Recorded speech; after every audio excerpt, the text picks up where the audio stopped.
we interrupt your regular YouTube viewing for the absolutely, completely random podcast with Andrew Rhodes. Hello, everybody, and welcome to the absolutely, completely random podcast for Saturday, September 15th, 2018. I'm your host, Andrew Rhodes, once again back here on board with all of you. Once again here, as always, as I never leave. I mean, seriously, I have nowhere else to go. Okay, sure, I could probably maybe shoot around Jupiter or something, but still, that's only so much fun, and I'm going to eventually get bored. But anyway, what do I have to talk about this week? What made my cut on the podcast, you ask? Believe it or not, we got new details on SSSS.Gridman. That's right, a new promo video, visuals, and an October 6th release date have officially been dropped. Woo! I can't wait.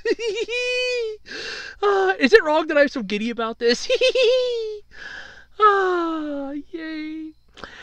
Big Hero 6's world in the new Kingdom Hearts trailer, and it's actually quite beautiful. I mean, this is actually looking pretty good. The studio behind the Hollywood Tiger and Bunny movie has filed for bankruptcy. Ouch! Sort of like the one fake business in the anime series. At the start of the series, it filed for bankruptcy. Ouch! That's a painful beat the ball of burn. I have not one, but two. That's right, two. Sword Art Online topics for their Season 3 premiere, which is set for October 6th. Holy crap, October 6th is gonna be cool! Gridman and Sword Art Online. Oh, man! Woo! It's gonna be a fun time in October. And unfortunately, for those of you that were hoping to enjoy it a while longer, there's no more free rides on the Nintendo Switch. That's right, paid Switch online services are launching on September 18th. I'm going to be talking about that because, honestly, that caught my attention. And the last but not least, Toonami is adding an extra hour. Holy crap, it's finally happened. Yes!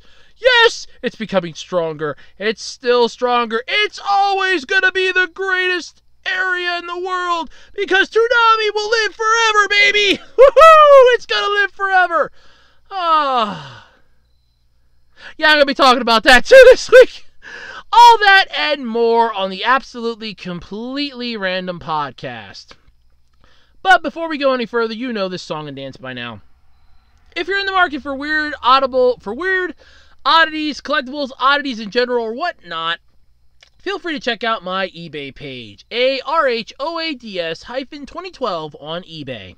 I have a wide variety of strange things, including trading cards, some occasional DVDs, strange action figures, what have you, just a wide variety of weird things.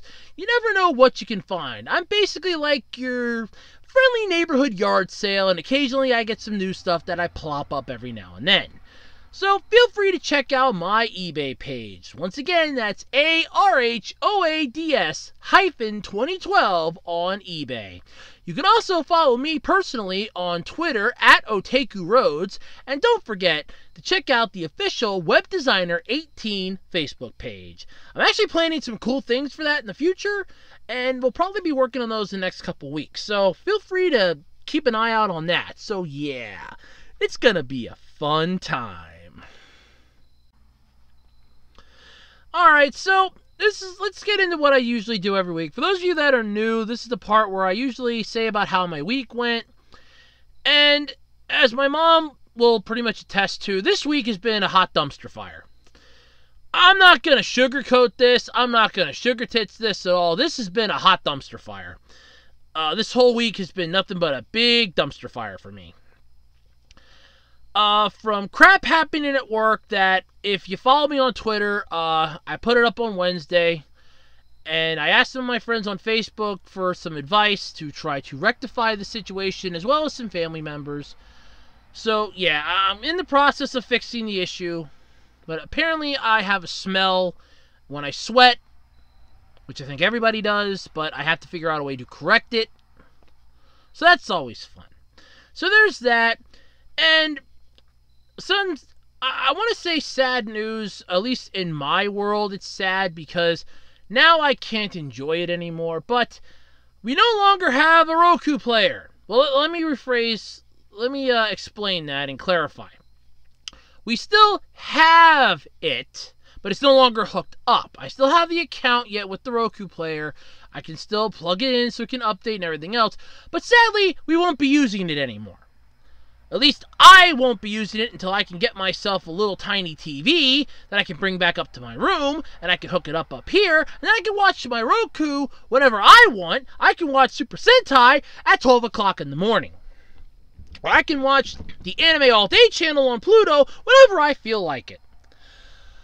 The whole thing came about because my grandfather years ago wanted to do this over-the-air television thing. He was adamant that he wanted to do it because it was going to have he was going to get all the channels that he could get with cable. He wouldn't have to pay cable anymore. He could get them all over the air for free.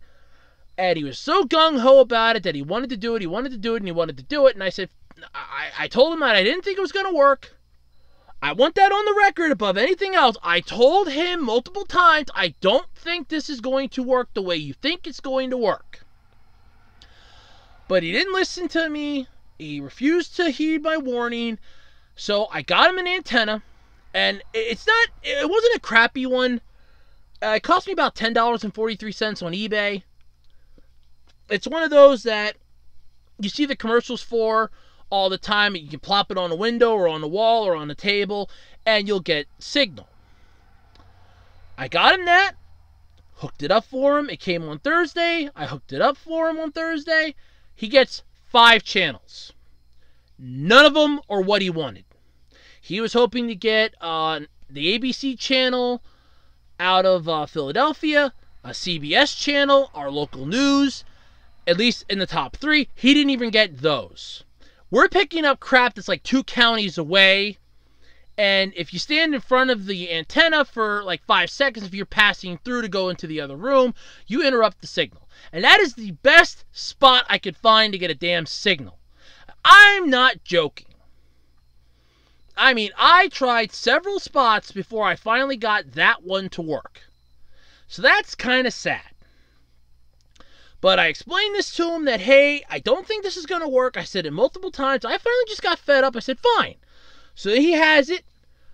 He spent most of yesterday upset because I didn't want to watch TV with him. Well, you only have 5 channels now anymore. Because I'm not going to have the Roku hooked up and then be swapping back and forth because you want to see what's on one of the other channels. So then I have to go and unplug the Roku and plug the other thing in because apparently now our outlet, our surge protector that we have cannot handle both of these plugged in at once. So that's great. So that whole, and I only found that out today. So that whole scenario was yesterday. I wasn't going to do that. Now today I found out that I really can't do that because both of them can't be plugged in at the same time, which is really wonderful to know. So yeah, so there's 5 channels. That's it. He went from 83 channels that I had on the Roku player. Now, granted, we only ever watched like 5 of them. Like 5 or 6 of them. That wasn't my fault. You can't blame me for that. But because of that, he went from like 80-something channels to 5. 5 channels, that's it. 5 channels. 3 PBS channels. 1 ABC affiliate channel, which doesn't really give you anything, and what I like to call a watered-down Channel 4, which is basically shows from like the 90s that nobody, like the late 80s, early 90s that nobody liked in the first place, and they're now there on syndication. That's all he has anymore. And I'm just thinking to myself, oh, there you go. There's your 5 channels. So it's basically a battle of wills now between my grandfather and I. And yes, I'm basically having a battle of wits and a battle of wills with an 89-year-old who has a good 60 years of experience on me. But here's the thing. Apparently stubbornness runs in our family, so it's mostly just a matter of who's going to cave first. And honestly, I have been without television in my room for a good, I want to say, 5 years? 5, 6 years I've been without television in my room. 5, 6 years, I want to say. So I have a hell of a lot more experience and a hell of a lot more to bring to the table. So, yeah. This is a waiting game, and I don't see it ending very well for him. But anyway, that's how my week's gone. It's been a freaking dumpster fire. I came close to mental breaking twice. Really hasn't been much in the way of a redemption for this week. In all honesty, I could win the lottery, and I would still call this week a dumpster fire, because even winning the lottery wouldn't cheer me up. We watched Grown Ups 2 today. That kind of made me laugh, but still, that's still way more horrible of a week than the good things are balancing it out with, so the yang is beating the yin in this one. So, yep. But anyway, that was my week. Feel pity for me if you want, but my pity well's tapped out. So, time to jump into the podcast. Let's get this thing going. I can get some sleep and probably stop sweating, because for some reason I'm sweating and it's 79 degrees up here. That's great. I'm sweating and 79 degrees. That's just wonderful. Okay, so Gridman. There's some new information plopped out and dropped this week about Gridman, and I'm actually ecstatic about this. This makes me so happy. So happy. It really does. So the story has been revealed for the collaboration anime between Studio Trigger and Subara Pro. The official website for Studio Trigger and Subayara, I know I'm mispronouncing it, so please don't get upset with me. SSSS.Gridman anime series began streaming a new promotional video on the series on Monday. The site also received the show's October 6th, or revealed the October 6th premiere and a third key visual. The show's going to premiere on WOWOW on October 6th at midnight, effectively October 7th, because people finally see the way that I kind of always saw the dates, that it's not technically the next day until it's 12 o'clock and 1 second. When it's 1 second over 12 o'clock, it's technically the next day. I don't care who you are, because for 1 second there are 2 midnights in a day. That's how I always saw it. Before airing later that evening on Tokyo, MX, MBS, and BS11. And no, I'm not making those up. Funimation will stream the anime on its Funimation Now streaming service this fall. Probably cost you an arm and a leg. And it will have an English dub. English dub. Yes! Wait a minute, I never got okay. Man, I wanted to be Servo or something. That's not fair. Ah, well, screw it. It's still going to be fun anyway. This it's still going to be good.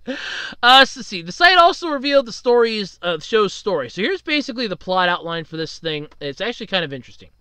So you're not alone on any day anywhere. Yuta Hibiki, who is a first-year high school student living in, I am going to butcher this, I know it, Susu Judai. I hope I got that right.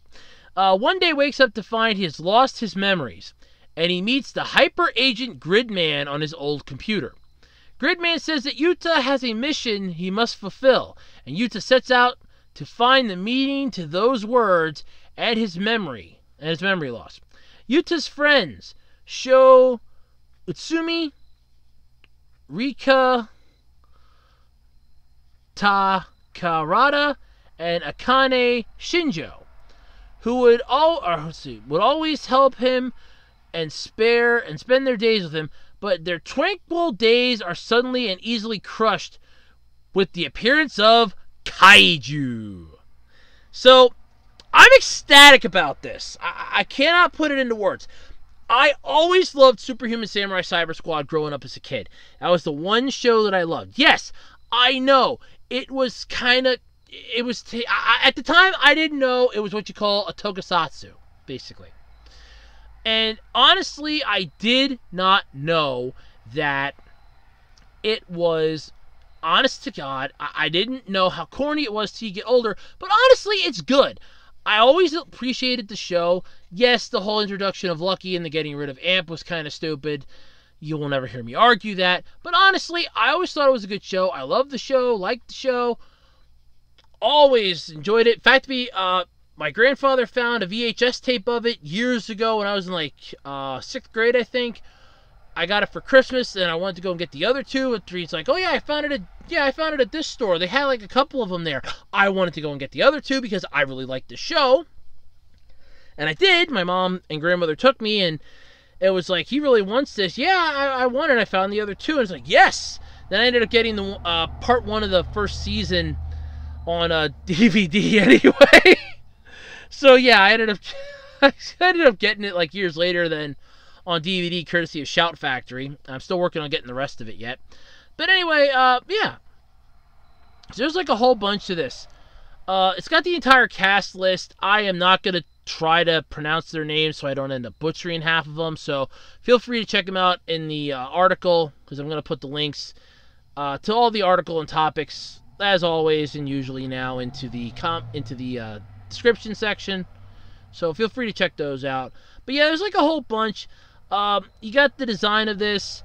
Basically, the one person was involved with the Denko Chojin Gridman Boy Invent Great Hero short, is directing this collaboration between the anime Studio Trigger and Subayara Productions, the creator of the Ultraman franchise and the original 1993-94 live-action tokusatsu special effects is what it's basically called, series Denko Chojin Gridman.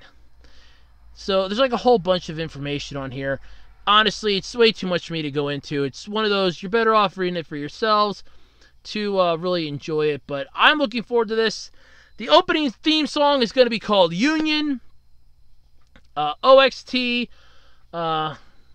Masayoshi Oishi, and Tom Hack are going to perform the anime's opening theme song, and Maya Uchida will perform the anime theme's ending song, Youthful Beautiful.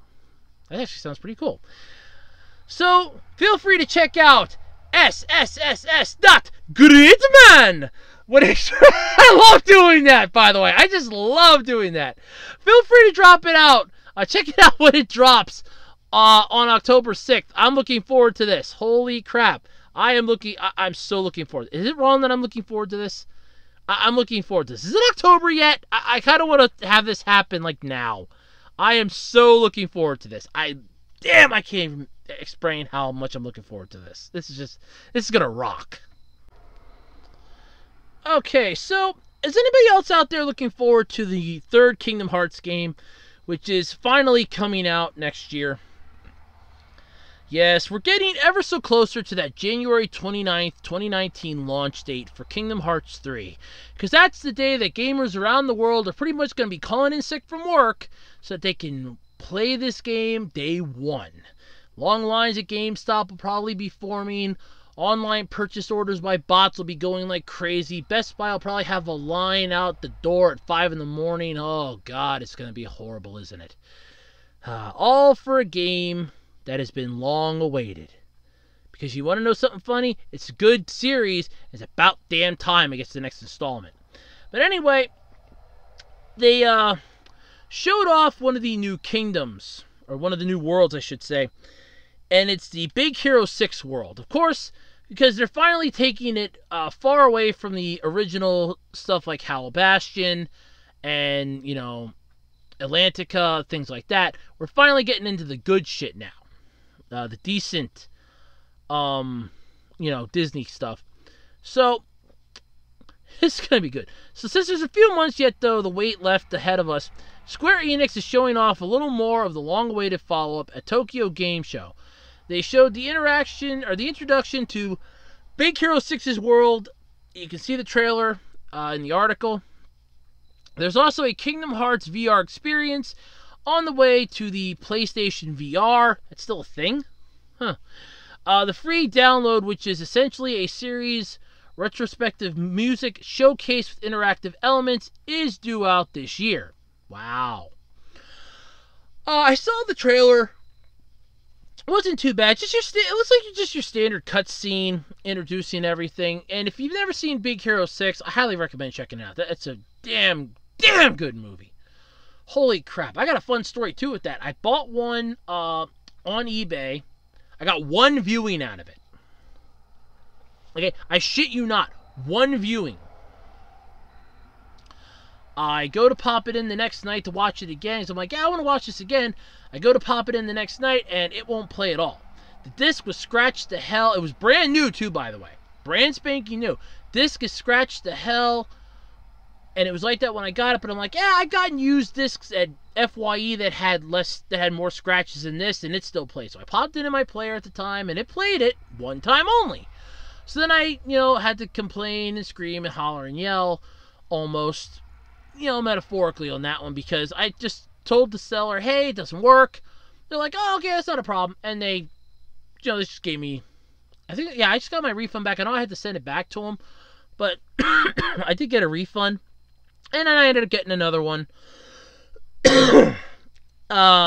Sometime in November. Yeah, November of that year, I ended up getting a replacement one. Finally, I found one that I could afford and that wasn't calling an astronomically large price. But Big Hero 6 is a good world to add into this. I know we're getting Frozen in this, Toy Story, Monsters Incorporated, Big Hero 6, and there's usually about 6 or 7 worlds, because it's usually about 7 princesses they have. So I'd like to know how they're going to get a princess in Big Hero 6. There were only 2 women in that entire movie that were even main characters, other than the ant, so count the ant, that's 3. So yeah, that's going to be kind of interesting. But anyway, the Kingdom Hearts franchise, basically, it's still going. I'm amazed at that. Kingdom Hearts 1 is a game I could never beat. I never finished it. Beat the crap out of the second one. Played and basically I owned and played 358 Days Over 2. Beat Chain of Memories. Did not get Chain of Memories because it's basically the same game but was for the PS2. Did not get Dream Drop Distance. Did not get any of the other ones after that. That was pretty much the last game I got was 358 Days Over 2, and that was it. So basically, out of all the Kingdom Hearts games, I played the first one till I got to Hollow Bastion, and that's when I lost and I couldn't beat it. I played all of the second one. In fact, we actually had to get a strategy guide to finish it because I kept getting owned at the one spot. I couldn't figure out where to go. And I'm like, okay, I'm just lost, and I'm lost, and I'm lost, and I'm lost, and I'm lost. So I ended up getting a strategy guide for it. Let's see. Had Chain of Memories was actually the first one that I owned. And 358 Days Over 2. I don't think I had any more. I think that was the last one I had. I'm going through my mind because 358 Days Over 2 was for the DS. And I think that was the last one that I owned, was that one. So yeah, I've seen, yeah, I have. That was the last one I owned. I've seen the gameplay for Birth by Sleep.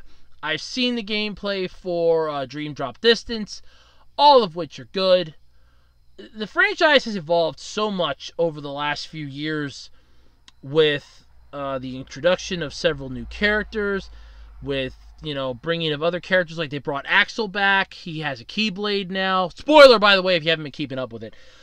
In Dream Drop Distance, he has a Keyblade. Riku became like some master warrior because he went into the dream world a few times to try to save Sora's sorry ass.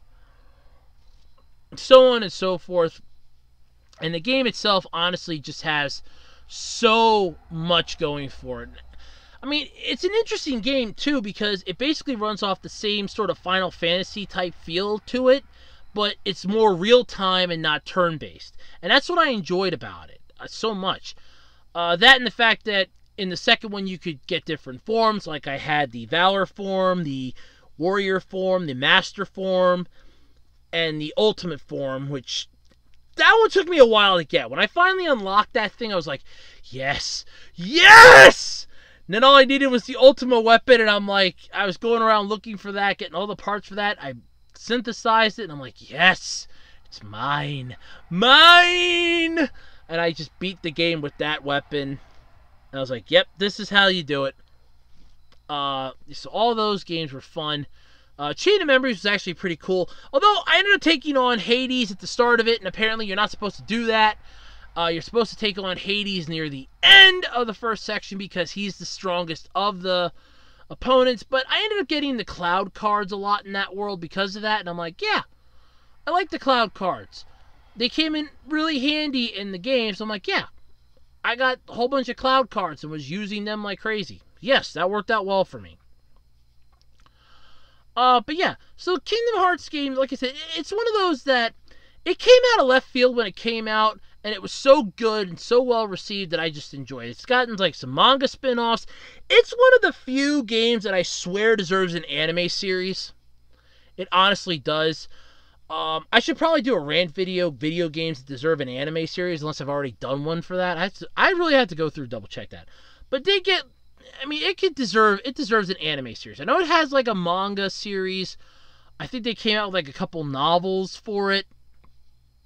And the whole like cinematic stuff for it just plays like one giant movie. I mean, it is just so damn beautifully made. Oh god, it's just so beautiful. But yeah, so if you get a chance, if you're looking forward to it, get ready to enjoy some Big Hero 6 action. I can't wait to see who else we get, what other worlds we get. I know we got Monsters Incorporated, Toy Story, Frozen, and Big Hero 6. I think there was one more, but I probably said it, now it's skipping my mind. So, but yeah, it's not, all in all, it's not too bad, and I'm looking forward to it when it comes out. Mostly just so I can watch it on YouTube. See some Let's Players and some gameplay footage of this thing. That looks pretty damn sweet. You know, bankruptcy is not a fun thing to talk about. Toys R Us went through it, and then sadly closed up. And so many other places have done it. People have done it. It's just not a fun thing to talk about. It's specifically not fun to talk about when you're a movie studio and you're boating a live-action anime movie. That's not a good sign for things to come. And sadly, that's what happened behind one of the studios that was planning the live-action Tiger and Bunny movie. They have, unfortunately, filed for bankruptcy.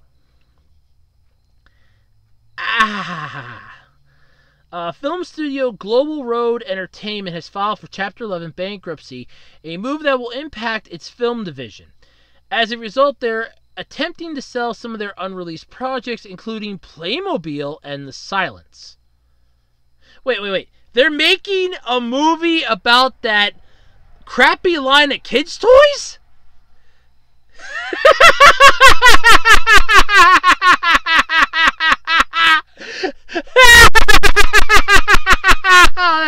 That's good. Liabilities between $100 million and $500 million were reported in the bankruptcy filing, and creditors seized Global Road's film division in August. Thus far, 45 staff members were laid off after banks took control, and roughly 40 employees, some of which Global Road shares with other companies, remain. Global Road Entertainment was founded in 2017 after Donald Tang's Tang Media Partners company consolidated IM Global and Open Road Films. At the time of this writing of the article, it's not clear what the ultimate fate will be for Hollywood's take on Tiger and Bunny. I'm assuming it's not going to happen. And it's just ironic foreshadowing of this, because for anyone that's ever seen the anime series, the first episode, you have the whole Sky High wins Superhero of the Year. Everybody's like, oh, Sky High, you're the greatest. And while Tiger goes back to his office, or the company that sponsors him, only to find out, hey, we went broke because of him. So you can thank Kazuma, a.k.a. Wild Tiger, on your way out. No pink slip, no severance packages. You're all pink slipped. Have a nice day. We got bought out by another company. You all have a nice life now. So, you have that, which did not bode well in the series. And it's just ironic foreshadowing. I mean, this is honestly a foreshadowing, in my opinion, as to this movie should not happen. And there's a damn good reason why. I've constantly said it over and over and over again, and I will say it till I'm blue in the face. Live action anime adaptations are not a good idea. Yes, occasionally they will work depending on the genre and everything else. You can easily take a science fiction one or a mech one and turn it into science fiction purely, because that is science fiction. You can't screw up science fiction that much. Okay, I should rephrase that. Granted, you can screw up science fiction, but you can't completely train wreck it unless you're trying, or you really have some lazy writing. But if you're taking what's already existed and you're just putting it to live action, you really can't fuck it up that badly. It's impossible. Samurai flicks is another one. That's why Rurouni Kenshin gets a pass in my book, because it's a samurai flick. And samurai flicks are another thing you can't really screw up. It's guy with sword or girl with sword, and they go around fighting. That's the entire basis of it. That's a samurai flick. Hands down. So you have that. But honestly, and I just want to stress this point here, as cool as it is, now you have these companies that are trying to do these live action ones. Every time I hear the words live action adaptation, I'm immediately taken back to one of my all-time most hated, and that is Dragon Ball Evolution. Because Dragon Ball Evolution was a train wreck. That thing was just horrendous. I remember watching that. My mom I was channel surfing, and she's like, "What are you watching?" It was on FX. It was like a Friday morning. She's like, "What are you watching?" And I'm like, I have no idea. I think this is Dragon Ball Evolution. And then I heard them say Goku. I'm like, yeah, this is Dragon Ball Evolution. She's like, oh my god, this is horrible. Yeah, it was nothing like what they promised it was going to be. Nothing like what they were pitching people. And at the time, I was following that as best as I could with the limited resources that I had available to me. I was following that because I wanted to see it. And it's like, I didn't even know it came out. And it's like, it sucked that bad. That was literally why we got Battle of Gods, because Toriyama wanted to make amends to the fans that went to go see that. So, yeah. So every time I hear live action adaptations, I instantly think and I cringe. And honestly, I have a reason for cringing. I have a good reason for it, in my opinion. But when you have a studio that is behind a live action movie that was founded a year ago, suddenly files for bankruptcy, one, they either didn't know what they were doing in the first place, which I would say they probably didn't. Two, they had no clue how to handle money. Three, they were pulling, what's the ones that, who came out with that, oh crap, Dorkly did a really good video on it. Oh god, what was it? I can't think of the video game company, but it's the ones that were trying to go up against Fortnite, and they were just getting spanked left and right. So either the movie studio didn't know how to budget money, how to handle what they were doing, or they tried getting too big too damn fast. But when you try making a movie about a toy line that I don't even think they make that anymore. Playmobil? I don't even think they make that anymore. You know you're kind of limping to the barn. Just a wee bit. But anyway, it's up in the air now what's going to happen with the movie. I personally hope it never sees the light of day. And it's honestly spared. Because Tiger and Bunny was a good series. Yes, it's a superhero movie. And yes, while you can't really screw up a superhero movie, I don't want them to try. At this point, I would take that as a sign. We are not meant to make this into a live-action adaptation. Let's scrap the idea right here, right now. Call it a day and be done with it. And then really, really, really take a hard look whenever they want to do another live-action movie of another anime series and go, no, no, no. We really want to think about this. We want to get a feedback from our fans and a feedback from everybody else. We want to know their thoughts before we say yes or no, because we do not want another Dragon Ball Evolution. And that's the first words that would leave my mouth for this. But anyway, yep, they filed for Chapter 11, which isn't good. there's just really nothing else to say. There really isn't. It's. I hope the movie never gets made. There, I said it. Alright, it's time to talk about some SAO. For those of you out there that don't know, yes, Sword Art Online is one of my favorite anime series. I do appreciate it, mostly from the storytelling plot points. It's really great, and Season 3 is set to premiere on October 6th. October 6th is going to be a fun day, with because you're going to have Gridman, you're going to have Sword Art Online. It's just going to be overall a great day. I apologize for the yawning. I'm a little tired. But yeah, it's just going to be an overall great day. I can't wait. This is going to be a great day when that happens. But anyway, the new season's basically going to be the Alicization arc. Or the Alicization arc. The third season of the popular series. It is going to beam onto screens October 6th. The news also came with a brand new trailer for the highly anticipated series, which you can view in the article. Let's see here. Give the trailer a listen and you'll get a taste of the series opening and ending theme. ADAMAS by Lisa and Iris by EIR. EIR space AOI. I don't know how to pronounce that without screwing it up. But Lisa did the opening to the original one. To the first, and at least to the first two seasons of the first two arcs of the first season, which honestly were just, the songs were amazing.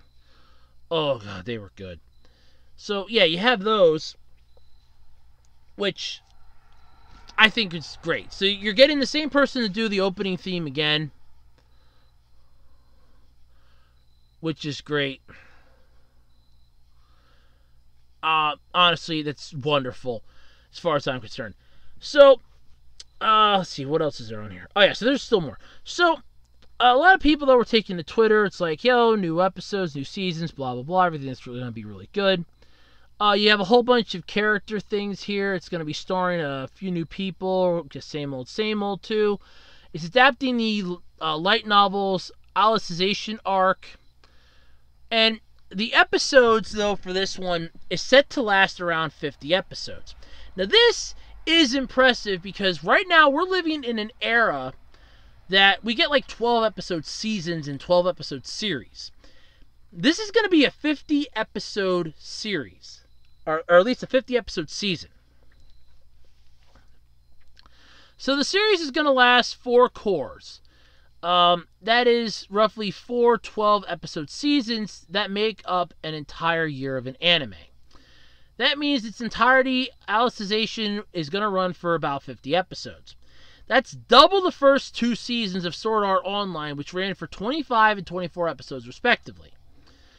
It's unclear, though, if this is the, if all 4 cores of it are going to run one after another, or whether there will be breaks in between. Regardless, that's a hell of a lot of Sword Art Online. 50 episodes. Especially right now, like I said, we're getting like 12-episode seasons, and all of a sudden it's, boom, here you go. We are double the episodes of the first season and slightly double of the second. But it's almost like they're basically looking at this and going, when we do the 3rd season of Sword Art Online, we're bringing it to the table. This is what we're bringing to the table. We're dropping it big time. And I love it. Every single thing that they're pitching, I'm buying here. I'm loving every single moment of this. The series is going to cover the events of the light novels from Volume 9 to Volume 18, which would make sense for it to be about a good 50 episodes then if it's going to be spanning 9 volumes of a light novel. A light novel isn't like a manga series. It's actually written and it's quite long, detailed and everything else. You're going to have a lot to work with here. Reiki Kawahara, who wrote the SAO light novels, tweeted about the news, stating, at 4 cores, and it's COURS, by the way. It's going to be a long series, but please stick with it until the end. I'll do my best too. So for many fans of the series, sticking with it should be no problem. And I know that there are people out there that have their issues with the series. because they're not a fan of Kirito, the whole harem thing. They think it degrades women too much. Honestly, I watch this for the plot. The character development, how the characters interact, and all that stuff is literally just B grade to me. It's like B plot, B this, C that. And I'm just honestly here for the plot. I'm here to get from point A to point B and not get distracted and detoured along the way. That's honestly what I'm here for. I love it. Always have. Japanese version, though, is the best. The English dub sucks. I'm sorry. I will say that till I'm blue in the face. The English dub of Sword Art Online sucks. Gotta go with the Japanese version on that one with English subtitles. I even like the abridged version that how's it go? Something Witty Entertainment does. I love that. I've been watching that occasionally. I think I saw the new episode dropped, and I checked that out. That was pretty cool.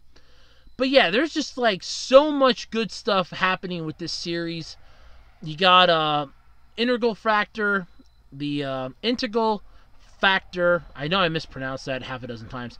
That app game that's doing moderately well. I go on every now and then, but honestly, I'm kind of leaning towards maybe getting rid of it, because all I do anymore is just go in, get my freebies, and go out, because it still glitches a bit. I have a hard time going from area to area to area.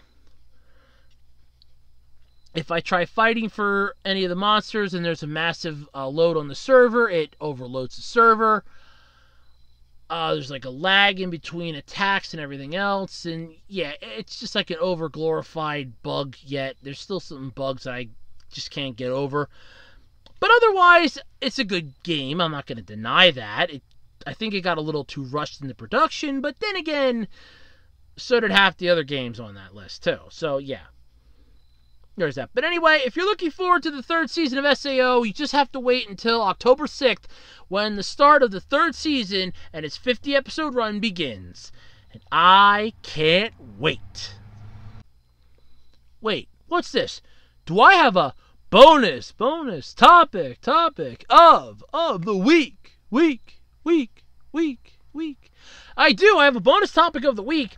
And this bonus topic is in regards to Dragon Ball Z Abridged. That's right, over the last 3 weeks, they have released episode 60 in its 3-part entirety.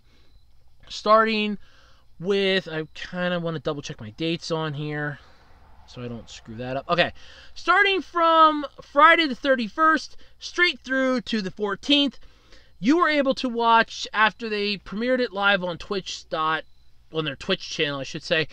I'm not going to guess what it is, I don't have Twitch.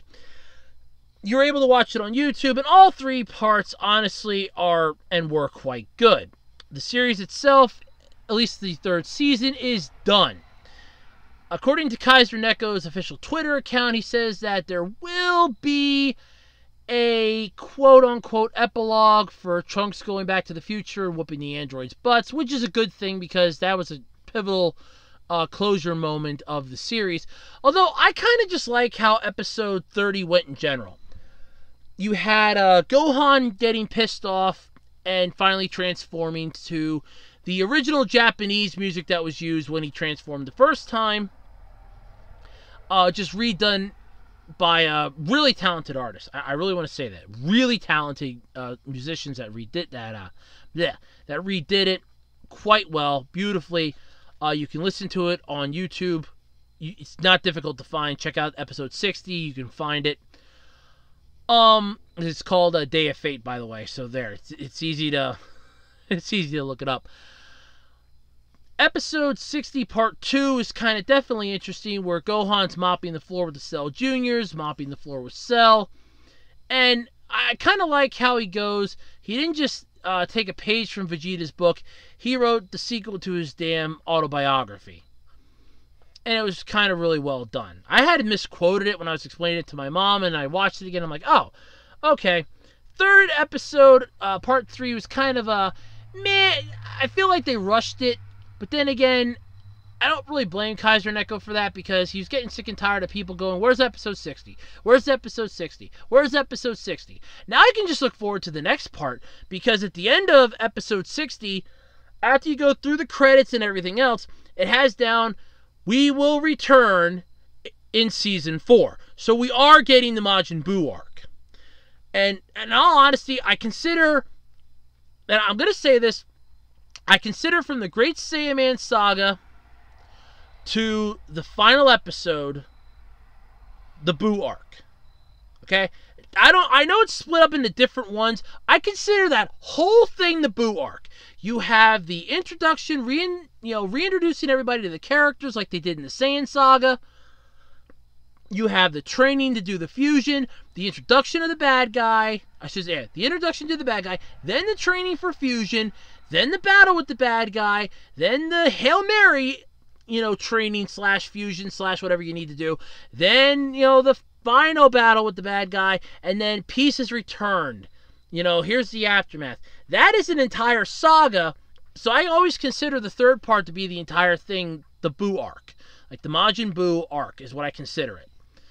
And honestly, I love it. It's my all-time favorite. There are people that hate it. I know Anime Abandon's Sage, Bennett the Sage, hates it. But you know what? He's got his own problems with Dragon Ball Z. I was getting pissed off with his review of comparing Goku to a freaking hillbilly, which pissed me off. Yes, I know the comparison. No, I don't care. You're kind of making fun of an icon at this point. A literal icon. So, the whole thing, though, I'm excited about because we're going to get Season 4. I would kind of like to see how this is going to pan out, and I'm looking forward to it because you have Dende, who kind of has feelings for Gohan. You have Videl, who Gohan's going to meet. Gohan's going to grow up. Goku's going to come back from the dead. You're going to have Goten and Trunks. You're going to have Mr. Satan basically being his normal self. I defeated Cell, blah, blah, blah. Love me, everybody, blah, blah, blah. Then you're going to have the whole Babidi, Deborah, Spopovich, Yamu, Pui Pui, all those characters. Vegeta going Majin style. Super Buu, Old Buu. All that fun stuff. You're going to have that all in this one. The Kais. Everything's just going to be so cool for this. Cannot wait. I'm assuming it's going to go up to at least episode 90 because they're probably going to have the final episode be a 3-parter. It'll be like episode 90 will be in 3 parts. At least I'm assuming like this one was. Because episode 30 was in 3 parts, episode 60 was in 3 parts, so I'm assuming episode 90 will be in 3 parts, and that's how they're going to probably try to get it to go to. And you're going to have basically Goku taking on Kid Buu and finishing him off, which I could honestly see that going 3 parts. Because that was a long-ass fight. If you watch the whole thing from start to finish, it's like a good hour to 2 hours. Nothing beats the Frieza Goku fight. That's like literally 4 hours of footage. That was 4 hours of a fight with a planet that was going to explode in 5 minutes at the one point. And we're talking a 4-hour fight between Goku and Frieza that lasted animation-wise. So that's really impressive. So I'm looking forward to Season 4, but for now, Kaiser Neko, relax. Because this way, you don't have to piss off your fans by making another update video going that if this is the only reason why you're here, you're going to have to wait a while. Because we're not going to do this. And that's what annoyed me was that video way back. God, I think I was still working night shift. No, I wasn't. I was off night shift then. They came out with a video, and it's like, yeah, if you're only here for Dragon Ball Z Abridged, you're going to be waiting a while because we want to do Hellsing Ultimate Abridged, Final Fantasy VII Machinima Abridged, and a whole bunch of other stuff that we're doing. DBZA is taking a back burner. And that's the only thing that I didn't like about that was because you're basically telling the fans that made your channel what it is. We're not doing the thing that's dragged you here. And you have Dragon Ball Z everywhere with you. Your name of your channel is TFS or Team 4-Star. You have TFS Plays, TFS Gaming, all this other stuff that you guys do, and you've branded a Team 4-Star. And you're basically coming right out and telling everybody, hey, the thing that you are here for, the thing that you love the most, we're not going to be putting it's on the back burner because we want to do this other stuff first. Okay, that's fine, but just don't up and tell the fans that, well, we're not going to be working on this for a while because we want to do this stuff. And this is going to sit on the back burner for a while. Because it's basically, we want to do Hellsing Ultimate Abridged, they wanted to do Final Fantasy VII Machinima Abridged, and a couple other things. They're dubbing some anime that they're actually co-helping to make. And it's like, fine, I understand that whole concept, but the fact that you're literally just up and telling everybody, it's sort of a, well, here you go.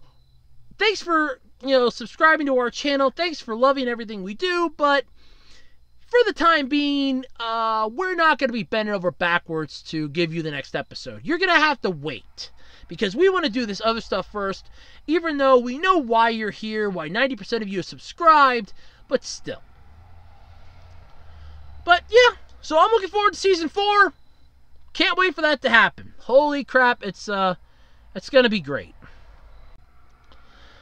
Alrighty, so how many people out there own a Nintendo Switch? Nintendo's wonderful little handheld device. They're like the handheld console, I should say. The thing that you can take anywhere. Yes. Well, you're gonna have to start collecting a few gold coins if you want to do online gameplay anymore, because you're gonna have to pay for it now. However, it's not ball-breakingly expensive, which honestly is scary, taking that this is a Nintendo product we're talking about here.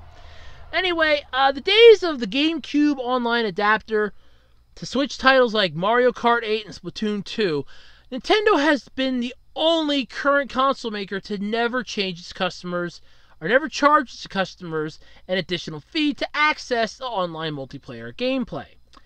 That's going to change, though, on the 18th of September, when paid version of Nintendo Switch's online service is finally going to launch worldwide. So, the paid subscription service, which was originally slated to launch last fall, is going to replace the current free online gameplay trial that has been available to all Switch owners since last year. After September 18th, though, users will get an additional 7-day trial of the paid service to ease the transition into the new subscription. Following that, though, Switch users will have to pay the previously revealed prices of $4 a month or $20 a year for online playing games, including Splatoon 2, ARMS, Mario Kart 8 Deluxe, Mario Tennis Aces, and Sushi Striker. So either $4 a month or $20 a year. I'd go with the $20 a year. That's a better bargain. Because $4 a month, 4 times 12 is 48. Honestly, I would go with the $20 a year. You're saving $28. That's not bad. You're basically getting an entire year's worth. That's 12 months for literally almost half the price that it's going to cost you. That's not bad at all. That is a way better bargain. Just pay the $20 a year. Let's see here.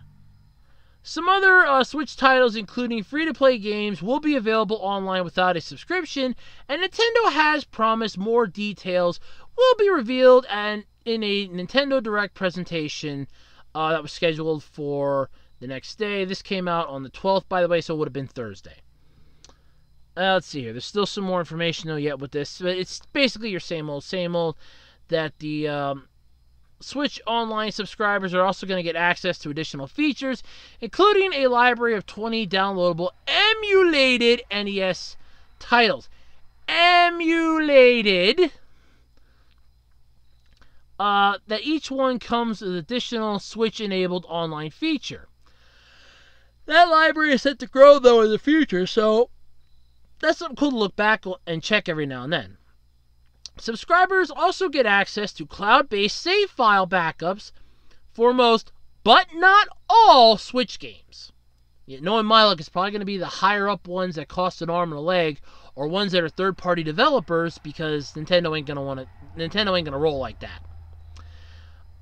You're still going to have to use a separate smartphone app for voice chat in supported games like Splatoon 2, and that app will only work for paid subscribers to the Switch online service starting September 18th.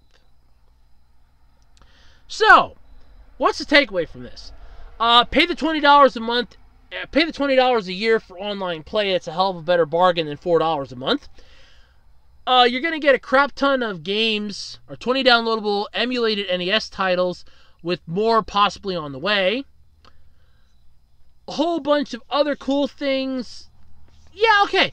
Honestly, Nintendo may be going to a paid service, but they're not just throwing you in the, out in the wind with your nuts hanging out, or you just outside in the cold butt naked in the middle of a blizzard.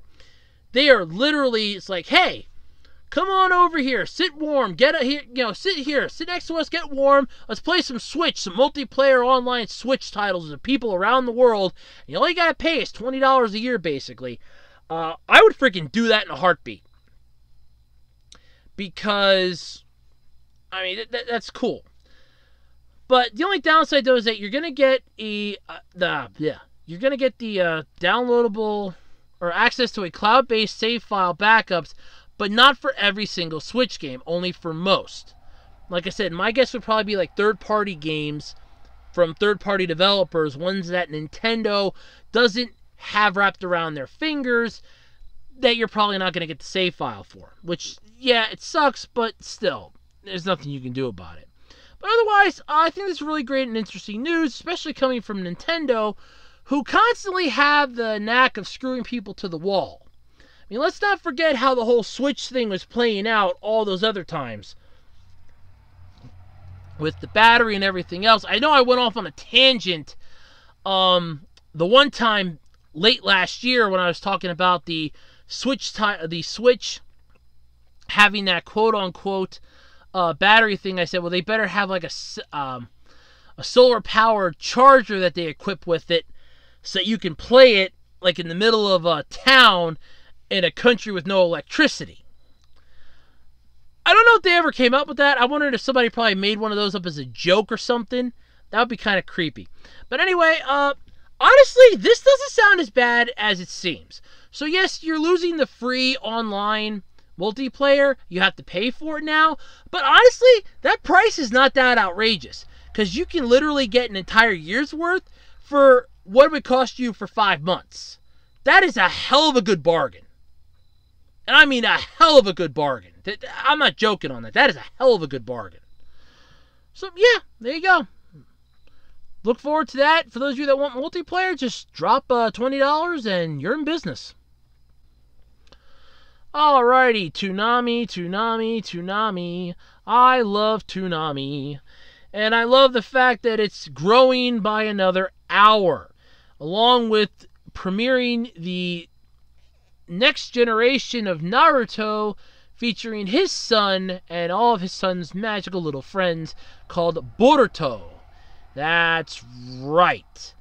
So Toonami's anime block is about to get a little longer. Starting September 29th, it's going to be running from 9 p.m. till 4 a.m. The expanded schedule lines up nicely with the Toonami debut of Boruto, Naruto Next Generations, which is set to air that night at 10:30. And because every time I got to do it this way, and I just love how I do this, you got to do it the way that Tom would from Toonami.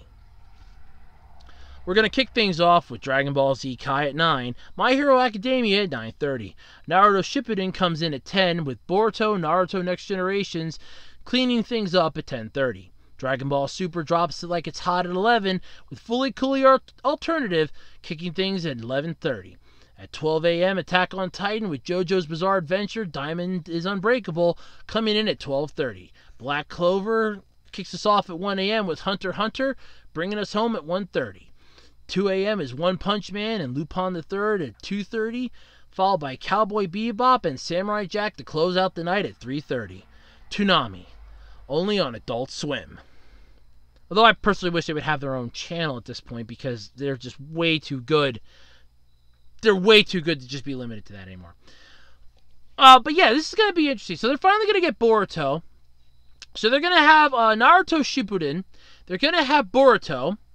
They have Hunter x Hunter, Samurai Jack, Fooly Cooly, Cowboy Bebop, One Punch Man, Black Clover, Attack on Titan, Super, Dragon Ball Z Kai, My Hero Academia, and JoJo's Bizarre Adventure. All that fun stuff is still on Toonami, and it's going to be the lineup. So they're going to be on for 1, 2, 3, 4, 5, 6, 7. At least, I want to say 7. Hang on. It's 3, 4, 5. At least 6.5 hours. And that is basically what Toonami was for the longest time when Space Dandy came out. When it started at 11:30 and went till 6 in the morning. That was its main runtime. So they've realized, hey, we can make Toonami longer. We just have to start it earlier in the night. And I'm going to admit this, and I've said this multiple times. The thing is that Toonami always had a fan base. No matter how old you got or anything else, it always had a fan base. And that fan base basically would watch it. And yes, while it was on at like 2, 3 in the morning, nobody's going to be up that late, there was a thing called DVR now, which they were probably DVRing the episodes and watching them later on in the day, like Sunday morning or Sunday afternoon. I could see that. Or you get the third shifters that may not have had work that day and they're up, or people that just can't sleep, or like second shifters that came home and it's like, hey, I want to watch some TV, and they're watching it till like 3 in the morning and then they're going to sleep. So yeah, you're going to have the fans like that, but then to say that the ratings were dropping like they did and everything else, causing the whole backlash of, well, now we have to cut the time, so much. We got to trim most of it back because Adult Swim wanted to basically still rule every single night of the week, and they realized that now, I'm assuming they finally realized, okay, we really can't do that. We can't rule every single night. There's a reason why. We now know. You got to keep Toonami on because it's your anime block. Extend it into the thing at this rate. I mean, in all honesty, they're literally only an hour away now from just ruling from the start of Adult Swim to 3:30 in the morning. And if they do that, then they pretty much nailed Saturday nights. They'll pretty much have Saturday nights for good then. Because then it'll be like, well, that's it. We have it from 8 at night when Adult Swim starts, straight through to Saturday morning, straight through to Sunday at 3:30 in the morning. We have it. We have the monopoly of anime. We are Adult Swim. We are Toonami on Adult Swim. And that's what it is. Though I still personally think Toonami should have its own channel. I could go on a rant video about that, about how Toonami should have its own channel. In fact, maybe I should. I might put that up as a poll. I'll have to think about that. But anyway, I'm excited for Toonami that they finally have more of an extended view time. More good stuff coming. I've seen some Boruto, and while I kind of have mixed feelings about it, it's not bad. I'm going to safely say that. I do have some mixed feelings. I have seen some more episodes. I have mixed feelings about it, but it's not bad. It could be better, yes, but it's not bad. Believe me, I've seen some horrible anime lately. It's not bad at all. Alrighty, and that is going to do it this week for the Absolutely Completely Random Podcast. Holy crap, am I tired. It is getting hot up here. Still 79 degrees, 52% humidity. I'm wondering if my thermometer might need a new battery, because it's got to be hotter than that. I'm sweating, which isn't a good thing, which means I'm probably making an odor. Maybe not. I don't know. I can't tell anymore.